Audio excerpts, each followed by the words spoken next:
हमारा एक नारा है, अपने हैं संग जीत जाएंगे, संग जीत जाएंगे हम। वंस अगेन, अपने हैं संग जीत जाएंगे हम। एक सेकंड फोटो कर। हमारी संस्कृति के सबसे पवित्र त्योहार रक्षाबंधन की भूपेंद्र लाठर की तरफ से, हमारे पूरे संगठन की तरफ से और नीलकंठ परिवार की तरफ से मेरी समस्त देवतुल्य जनता जनार्दन को सभी को रक्षाबंधन की बहुत बहुत शुभकामनाएं। साथियों, आज मेरा जो आपके सामने प्रार्थना जो मैं की थी, आप सभी आए, आपका स्वागत है। आज मैं विशेष तौर पे आप लोगों को इसलिए न्योता दिया है कि कल मेरे आदरणीय नेता आदरणीय रणदीप सिंह सुरजेवाला जी और मेरी आदरणीय नेता बहन कुमारी शैलजा जी कल राहुल गांधी जी का, मल्लिकार्जुन खड़गे जी का संदेश लेकर के एक जन संदेश यात्रा कल करनाल में आ रही है। मैं उसके लिए आप सबके माध्यम से मेरे सभी साथियों को, वैसे तो मैं प्रयास कर रहा हूं कि मैं हर जगह पहुंचूं, परंतु जिन दहलीज़ों तक, जिन मेरे साथियों तक, जिन मेरी मातृशक्ति और भाइयों तक या मेरे बुज़ुर्गों तक मैं नहीं पहुंच पा रहा हूं, आप कृपया करके इसको मेरा निजी निमंत्रण समझ के स्वीकार कीजिएगा।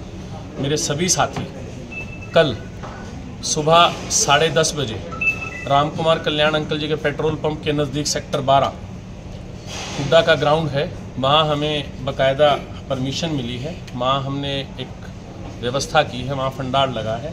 वहाँ आप अपने भाई को, अपने बेटे को, भूपेंद्र लाठर को मजबूत करने के लिए, अपने नेताओं को सुनने के लिए, राहुल गांधी जी का संदेश जन जन तक पहुँचाने के लिए आप कृपया करके ज़्यादा से ज़्यादा संख्या में कल वहाँ पे आएँ। और साथ साथ मेरे आप सभी मीडिया के साथियों से भी मेरी एक विनम्र प्रार्थना है, आप लोगों के लिए भी मेरा एक विनम्र न्योता है कि आप लोग भी कल तय समय अनुसार कल हमारे नेताओं को सुनने के लिए, और उनसे अगर आपके किसी किस्म के भी कोई सवालात हैं वो आप ज़रूर कीजिए कि इस 10 साल में जो हरियाणा का बेहाल हुआ है उसकी जानकारी मेरे सीनियर नेतागण और कार्यकर्ता सभी आपको वहाँ देंगे। तो आप सभी को भी, मेरे करनाल जिले के सभी पत्रकार महोदय, मेरी तरफ से अगर कहीं कोई मैसेज गलती से ना गया हो तो मैं हाथ जोड़ के माफ़ी मांगता हूँ। आप मेरा वो मैसेज प्लीज़ स्वीकार करना। और कल सुबह 11 बजे कल बहन कुमारी शैलजा जी और रणदीप सुरजेवाला जी वहाँ पहुँच जाएंगे। शुरुआत हमारी यात्रा की 10 बजे काम्बोज धर्मशाला से होनी है और लगभग 1 घंटे के बाद, सवा घंटे के बाद यात्रा का समापन मेरे रैली स्थल पे होगा। आप उस जनसभा में कृपया करके आप सभी के सभी साथी ज़रूर पधारें। और जहाँ तक मेरी आवाज़ जा रही है, मेरी मातृशक्ति, मेरे युवा साथी, मेरे बुज़ुर्गों, ये दिन है, सिर्फ 45 दिन का समय बचा है चुनाव में। आप अगर मुझे वहाँ आकर के ताकत देंगे, कांग्रेस पार्टी के झंडे के तले आप आवाज़ बुलंद करेंगे, तो निश्चित तौर पे इस बार हरियाणा में बदलाव होगा। और इस बदलाव की शुरुआत करनाल ज़िले से होगी है, क्योंकि ये सीएम सिटी है और सीएम सिटी का जो बेहाल आप लोगों ने देखा है वो सबके सामने है। तो कल आप सभी मेरे नेताओं को सुनने के लिए, मेरा नेता, मेरा अभिमान शैलजा जी और सुरजेवाला जी को सुनने के लिए, हम सबको आशीर्वाद देने के लिए आप ज़्यादा से ज़्यादा संख्या में आए। यही मेरा आज का एजेंडा था। अगर टिकट नहीं मिलती आप फिर भी इलेक्शन लड़ेंगे? देखिए, कांग्रेस पार्टी ने एक बड़ा मापदंड बनाया है। उस मापदंड में सर्वे के आधार पर टिकटों का चयन होगा। मेरे अलावा 39 कैंडिडेट्स हैं जिन्होंने टिकट के लिए अप्लाई किया है। और ये कांग्रेस की लोकतंत्र की खूबसूरती है कि जिसकी आवाज़ हर गांव स्तर से, हर वार्ड स्तर से, हर शहर स्तर से, हर ब्लॉक से जाएगी, उसको टिकट मिलेगी। और हम सभी कांग्रेस जन राहुल गांधी जी की विचारधारा के साथ मिल करके एकजुट हैं। और मुझे पूर्ण विश्वास है कि पार्टी का शीर्ष नेतृत्व जिस कदर मुझे गाँवों से, शहरों से, मेरे भाईचारे से, मेरे व्यापारी, मेरे कर्मचारी भाइयों से आशीर्वाद मिल रहा है, निश्चित तौर से इस चयन में मैं 101% कांग्रेस के झंडे के निशान को घरौंडा से विधानसभा में बुलंद करने का काम करूंगा। और निश्चित तौर पे कांग्रेस पार्टी के टिकट पे चुनाव। कांग्रेस कहीं पे भी एक साथ नहीं दिखा रही है, अलग-अलग शैलजा जी अलग यात्रा निकाल रहे हैं, दीपेंद्र हुड्डा अलग यात्रा निकाल रहे हैं, ऐसा क्यों है? पार्टी को अभी भी एकजुटता पार्टी के अंदर कहीं ना कहीं दिखाई नहीं दे रही। देखिए, हमारे कांग्रेस पार्टी में सभी के सभी नेता बड़े शीर्ष हैं और कोई किसी जिले में काम कर रहे हैं, कोई किसी जिले में काम कर रहे हैं। जो भारतीय जनता पार्टी के लोग ये बात पुकारते थे कि जी इनका संगठन कहाँ है, आज ये हमारे संगठन से घबरा गए हैं। कहीं तो हमारे सीनियर नेता किसी जिले में यात्रा निकाल रहे हैं, तो कहीं कोई सीनियर नेता हर जिले में यात्रा निकाल रहा है, और जिले ही नहीं हर ब्लॉक और विधानसभा क्षेत्र में यात्रा निकाल रहे हैं। अब इनको लग रहा है कि तो हर जिले और हर ब्लॉक स्तर पे अलग अलग नेतागण अपनी मेहनत कार्यकर्तागण के साथ मिल करके कर रहे हैं, तो अब इनको ये लगा है कि कांग्रेस अलग अलग है। आप बताइए, किसी ज़िले में किसी नेता की ड्यूटी लगती है, किसी ज़िले में किसी नेता की ड्यूटी लगती है, किसी ब्लॉक में किसी नेता की ड्यूटी लगती है, और सभी कार्यकर्ताओं का अपना भाव आज हर जगह एक ज़बरदस्त ऊर्जा का संचार है। कभी नहीं लगती? नहीं, हमेशा इकट्ठे लगती है छोटे भाई। आपने पिछले दिनों भारत जोड़ो यात्रा में देखा होगा, पूरे भारतवर्ष का कांग्रेसी हर सड़कों पे, हर गली कूचे में आपको नजर आया। अब कल यही भी ऐसा बात देखने को मिला है, दलित समाज की संतोष तेजान महिला कांग्रेस सेवा दल की अध्यक्ष है जी, तो उसको पंजाबी सम्मेलन में से बाहर कर दिया गया है। देखिए मेरी जानकारी में नहीं है, अगर ऐसा हुआ है तो निश्चित तौर पे बुरा हुआ, कहीं ना कोई कम्युनिकेशन गैप है। इन्हीं जो जिस किस्म की कोई अगर कोई कारण है या कोई कमी है, हम उनको हाथ जोड़ के माफ़ी भी मांगते हैं, उन कमियों को दूर करने का प्रयास करेंगे। नहीं तो ऐसा नहीं है, हर कार्यकर्ता का अपने नेता का प्रति भाव है, सभी के सभी अपने नेता को सुनने जाते हैं। और ये जात बिरादरी, ये तो एक भारतीय संस्कृति को माला में पिरो के रखने का एक बंधन है, वरना तो संस्कृति, हमारी भारतीय संस्कृति सबसे बड़ी संस्कृति है। हम सब एकजुट हैं और कांग्रेस पार्टी में 36 बिरादरी का समागम है। कल करनाल के जो आप कहते सुने जाते हैं अपने हैं संग तो जीत जाएंगे हम, तो ये अपने कौन है? ये अपने जो हमारा संगठन है, जो कांग्रेस जनों का संगठन है, आप ये मेरे साथी देख रहे हैं, मेरे साथ बैठे हैं, हम 2nd और 3rd क्लास में इकट्ठे हुए थे। आज हमारे बच्चों तक की शादी, हमने 2-3 अपने भतीजियों की शादी कर ली, परंतु आज भी हम इकट्ठे हैं।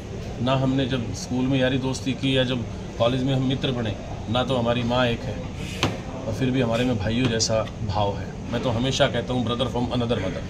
के ने जो मुझे मेरी विधानसभा क्षेत्र में जो मुझे आशीर्वाद दिया हुआ है, तो एक मन से बात निकली है। ये कोई राजनीतिक लोगो नहीं है, ये एक सामाजिक भाव और एक पारिवारिक भाव है।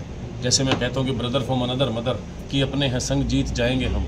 जो ये 30 साल का सूखा इस घरौंडा विधानसभा क्षेत्र में पड़ा हुआ है, इस बार निश्चित तौर पे कांग्रेस पार्टी के झंडे तले विधानसभा में कांग्रेस का विधायक। स्थानीय नेता किस किस को न्योता दिया अब तक आपने? देखिए, सभी नेतागण अपने लेवल पे काम कर रहे हैं, हमने सभी को विशेष तौर पे न्योते दिए हुए हैं। फिर भी कहीं तक हमारी अगर कोई न्योता नहीं पहुंच पाया, तभी मैं हाथ जोड़ के आपके चैनल के माध्यम से, क्योंकि आप हर दहलीज पे आप लोगों का दस्तक है, तभी मैंने आप सभी को प्रार्थना की है कि मेरे बड़े भाई, छोटे भाई, छोटी बहनें सब आई हुई हैं। मैंने इसीलिए दिया है कि आप समाज के एक ऐसे स्तंभ हैं कि आपकी हर दहलीज तक आपकी पहुंच है। कोई भी मेरा नेता, कोई भी मेरा कार्यकर्ता मुझसे निराश ना हो। मैं इसीलिए आप सभी के माध्यम से मैं सभी को एक विनम्र न्योता देना चाहता हूं कि इस कार्यक्रम को अपना कार्यक्रम समझें, राहुल गांधी जी का संदेश समझें, मल्लिकार्जुन खड़गे जी का संदेश समझें, और ज़्यादा से ज़्यादा संख्या में सेक्टर 12 में पहुंचने का प्रयास करें। के नेता भी आएंगे? हमारा कोई खेमा नहीं है। हुड्डा जी के हमारे देखिए सीनियर लीडर हैं, 2 प्लान लगातार मुख्यमंत्री रहे हैं, और तत्कालीन कांग्रेस सरकार में हम बड़े फ़ख्र के साथ कह सकते हैं हमने राजीव गांधी एजुकेशनल सिटी दी है। उस सिटी में आज वर्ल्ड क्लास की जो यूनिवर्सिटीज़ हैं, आज वो वहाँ पे स्टूडेंट्स पढ़ रहे हैं। जिंदल यूनिवर्सिटी है, ये कांग्रेस राज की देन है। आपके शहर में कल्पना चावला मेडिकल कॉलेज है, वो कांग्रेस राज की देन है। और एक मैं आपको एक बड़े फ़ख्र के साथ भी बताता हूँ कि जितने बेड उस हॉस्पिटल में लगे हुए थे, उस टाइम पे जब हमारी अनलकीली सरकार चली गई, 50% बेडों पे तो हमने उसी टाइम ऑक्सीजन का प्रबंध करा दिया था। उसके बाद अनलकीली पूरे वर्ल्ड में एक महामारी आई कोविड नाम की। भारतीय जनता पार्टी और उसके नेताओं को इतना भी इल्म नहीं हुआ कि जो बाकी बेडों पे ऑक्सीजन की कमी है, जिससे लोग मर रहे थे, इन लोगों ने उस पर ऑक्सीजन की मुहैया नहीं कराई। जो चीज़ कांग्रेस पार्टी बना करके गई थी, उस इंफ्रास्ट्रक्चर को संभाल के नहीं रख पाए। लेकिन हमारी करनाल की नगरी, मीठे पानी की नगरी, इतनी सभ्य और सौम्य नगरी है। हम सभी व्यापारी भाइयों ने मिल करके डीसी साहब के दिशा निर्देश में एक कमेटी बनाई, जिसका नाम था पीस कमेटी। मैं बड़े इत्मीनान से कह सकता हूँ, और वे आंकड़े भी आपके पास उपलब्ध होंगे, सरकारी कागज RTA में आप ले सकते हैं। पीस कमेटी बनाई और हम सब व्यापारी भाइयों ने और सब शहरवासियों ने एक, उसके अंदर सब ने, किसी ने 11,000 रुपये दिए, किसी ने 20,000 रुपये दिए, किसी ने 5,000 रुपये दिए, किसी ने 1 लाख रुपये दिया। हमने 1 करोड़ रुपये इकट्ठा किया। और जब दुनिया में मातम था, हमारे शहर में लाशों के ढेर लग चुके थे, सरकार ने हमारी सुध नहीं ली, तो हमारी उस पीस कमेटी ने अपने उस इकट्ठे किए हुए धन से पूरे हॉस्पिटल में एक ऑक्सीजन की पूरी व्यवस्था कराई, ताकि एटलीस्ट हम अपनों की जान बचा सकें। इसीलिए मैं कहता हूँ अपने हैं संग जीत जाएंगे। वो एक ऐसा मामला था, वो एक ऐसा मंजर था, भाई भाई के पास नहीं जा पा रहा था, और सरकार के प्रति तो बिल्कुल उदासीनता का रवैया था। शमशेर सिंह गोगी वो वहाँ पर नजर नहीं आए। देखिए, विधायक जी जन संदेश यात्रा की भी तैयारियों में लगे हुए हैं। अनलकीली मैं भी नहीं पहुँच पाया, मेरे भी प्रोग्राम थे। आप कल कुछ साथी तो कल वहाँ कवर करने आए हुए थे। हम तो बड़े सौभाग्यशाली हैं कि मैं अलग अलग गाँव में, अलग अलग वार्डों में लोग बुला रहे हैं। क्योंकि वो जुड़ना चाहते हैं कांग्रेस के साथ, जुड़े हुए हैं कांग्रेस के साथ। तो हर प्रोग्राम में हर कोई व्यक्ति शामिल नहीं ये तो नहीं है कि बीजेपी एक मंच पे बीजेपी एक मंच पे हमेशा एक साथ दिखाई देती है अक्सर, चाहे उनका मन मुटाव हो, लेकिन शैलजा और हुड्डा आज तक कभी एक मंच पे नहीं दिखाई दिए। क्या मुख्य कारण है? शुक्र आपके मुंह से एक बात तो है कि उनका मन मुटाव हो, उनका मन मुटाव उनका भी है। हर परिवार में बर्तन है तो खटकते हैं, परंतु ऐसा नहीं है। शैलजा जी, सुरजेवाला जी, हुड्डा साहब, जब हमारे आदरणीय प्रभारी दीपक बाबरिया जी जब हरियाणा प्रदेश में प्रदेश मुख्यालय पर अपना वक्तव्य देने के लिए अपने नेताओं को दिशा निर्देश और कांग्रेस जनों को दिशा निर्देश देने के लिए आए, तो आपको सभी नेता एक मंच पे थे। पिछले दिनों हमारी कांग्रेस की एक AICC में मीटिंग हुई है, उसमें हमारे सारे नेता एक साथ थे। तो ऐसा नहीं है, रणदीप जी के पास, शैलजा जी के पास अन्य प्रदेशों की जिम्मेवारी भी है। वो जनरल सेक्रेटरीज हैं, जहाँ पे हमारी सरकारें भी चल रही हैं, तो कई बार पार्टी की तरफ से कहीं ड्यूटी लग जाती है। मान लो मुझे आज ही आप या मेरा परिवार का कोई सदस्य ड्यूटी लगाए कि आज आपको उस जगह पे जाना है, तो निश्चित तौर पे मुझे वो संगठन का निर्णय स्वीकार करना है। आखिरी सवाल,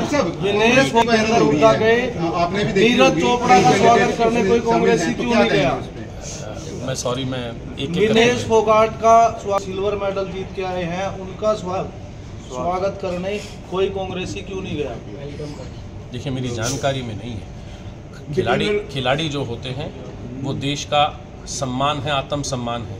इन खिलाड़ियों ने हमारे देश का मस्तक ऊंचा किया है, और सबसे बड़े फ़ख्र की बात है कि जितने 6 मेडल हैं, 6 में से 5 हमारे हरियाणा के हैं। मैं मानता हूं विनेश फोगाट जी के साथ इस बार पूरा देश खड़ा है।